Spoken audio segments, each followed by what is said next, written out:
Hi, this is a story. It's a reach out and a hello to all my friends on Reddit. I'm 1 million smiles, 1M smiles. Here comes a car. I'm a storyteller, a tour guide here in Charleston, South Carolina, and a long-time Reddit user. But you can tell by my handle, mostly lurking. I'm a tour guide, I'm a storyteller. What could I contribute to the community? But I found recently, today I learned, I did one about Eliza Pinckney. And in the format of the story, it's hard to tell the whole story. So here's the rest of the story. Here's to my friends at Reddit. Today I learned. Now, interesting fact. When you come to Charleston, there's 3 kinds of metal. There's tall metal. That was metal they said, no, you can't have. There's short metal. That's metal they took. Then there's a wooden friendship fence. That's metal they gave. The soldiers came along during the war and said, you want to donate your medal to the cause, and whether they believed or not, they took their medals. And from the ones that believed, they put up wooden fences, called them friendship fences. Said after the war, we're going to replace your fences. You know how the war worked out. Nobody got their fence replaced.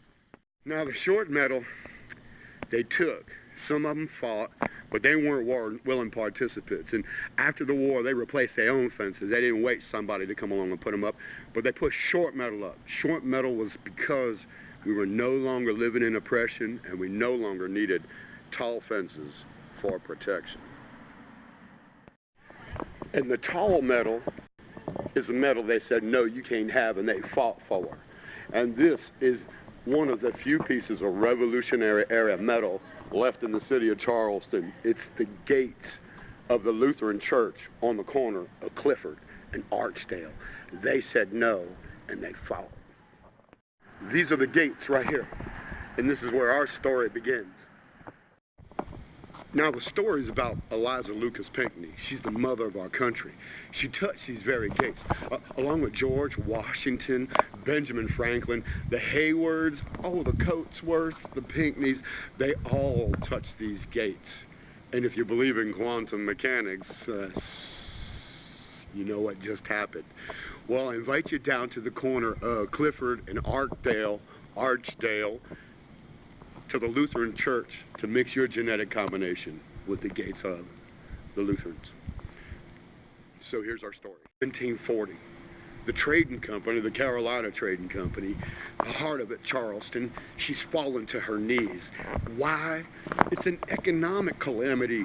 We are a fur trading company, and we don't have a market anymore. Fur is fashion, and the Europeans have moved on to something else. The trading company, while it's crippled, looking for an agrarian product to replace fur. Now, cotton, it ain't 100 years out in the future, and until Eli Whitney comes along and makes his jitney, there's no cotton. It's not a feasible product. Rice, what we banked on, it's not ready yet. It took 40 years to make rice viable. Unlike Virginia, we don't have tobacco as a base to bolster our economy. We're looking for an agrarian product. Now, Governor Lucas, he's the military governor of Antigua. He has 3 plantations up the Wapo River. 5 square miles, 365 slaves, and his daughter runs the show. He's protecting the front gate, and she runs the show up. One day, in an act of espionage, he gets a flight of flowers from a French sailor out in the Atlantic. It's indigo, the plant that has given the French Empire monopoly and control over the color blue.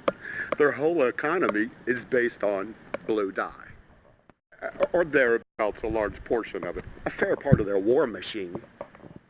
Governor Lucas, he sent that flight of flowers up the Wapo River to his daughter Eliza with a note that said, "Girl, save us all."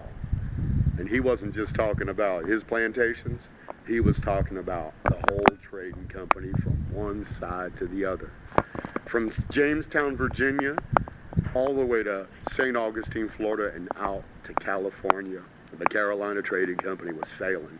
The heartbeat of America, where our nation was born, was about to go down in flames. The People's Building, on the corner of State and Broad, Erected in 1902, the city screamed in rage. It's a 7-story building. It's a 4-story town. You destroyed the gem of the South. You might as well kick us into the ocean. Now, Big President Taft, he came into town in 1902 for the West Indian Exposition Fair and said, "What's all the fuss being made?" Took the elevator up to the top of the building, looked at the skyline. The courier recurs him as saying, "Well, I don't care if it destroys the skyline, the view up there is magnificent." And in less than 6 months, the owners of that building recovered their total cost of $300,000 in 1902, selling nickel rides up and down in the elevator so everybody could go see what Big President Taft thought was so magnificent. And in front of Lot 14, directly across from the People's Building on the corner of State and Broad. And this is where our story picks back up. Now the placard here, it'll tell you there's been a bank here continually since 1814. It's the very first branch of the Second Bank of the United States, the precursor to the First Bank of the United States, and the eventual precursor to the Federal Reserve. There's been a bank here, they say, since 1817, and that's not quite accurate. In 1663, 7 years before we arose on this continent, and 9 years before they removed the city from up there to down here, Lord Ashley Cooper sold this lot to a bank on Tabletop in 1663. 1663, there has been a financial concern in the Americas on the corner of State and Broad Street. Charleston, South Carolina, it's the richest city in North America until the start of the Civil War. Botanists, bankers, planters, everybody was in the game.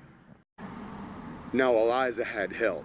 She had lots of help, but no one would dare supersede her position in this enterprise.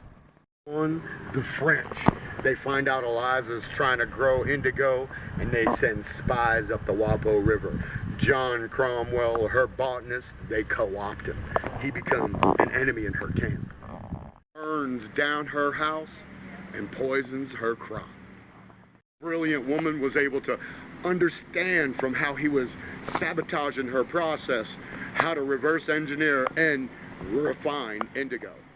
Hard work, Eliza and her cohorts got 87 pounds of blue seed. They're ready to plant.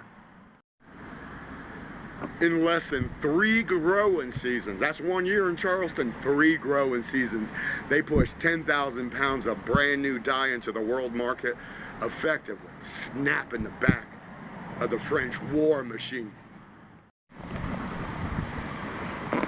Located at the intersection of Broad and East Bay, it's our Customs House, one of the last 3 places where the Constitution of the United States was signed.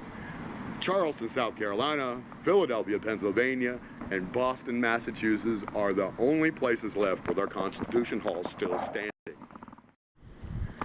So how important is it? It's just blue dye. How important was it? Well, this is what our founding fathers thought about it. George Washington, Big George, the father of our country, he was the #1 pallbearer at Eliza's funeral. She was a young woman when she died. It was from the chemicals. She was a chemist. When her daddy gave her the job, she was 16 years old. And when she got the job done, she was 18 years old. The mother of our country is an 18-year-old woman who invented an economy. Seeking medical treatment, she died alone away from her family in Philadelphia, Pennsylvania. About to be put in the ground all on her own, George heard this. From Mount Vernon, he raced up to Philadelphia. George Washington was Eliza's #1 pallbearer. And when the folks of Philadelphia gathered around and said, "George, who's the old girl in the box? What are you doing here?" He turned, and Ben's newspaper recorded him as saying, "This is Eliza Lucas Pinckney. And if you don't know who Eliza Lucas Pinckney is, you don't know anything about our Americas and how She saved us. Our founding fathers thought Eliza Pinckney was so instrumental in inventing the economy that allowed us to go from a trading company, to a full-blown society with government. The mother of our country. And when her daddy gave her the job, she was 16 years old.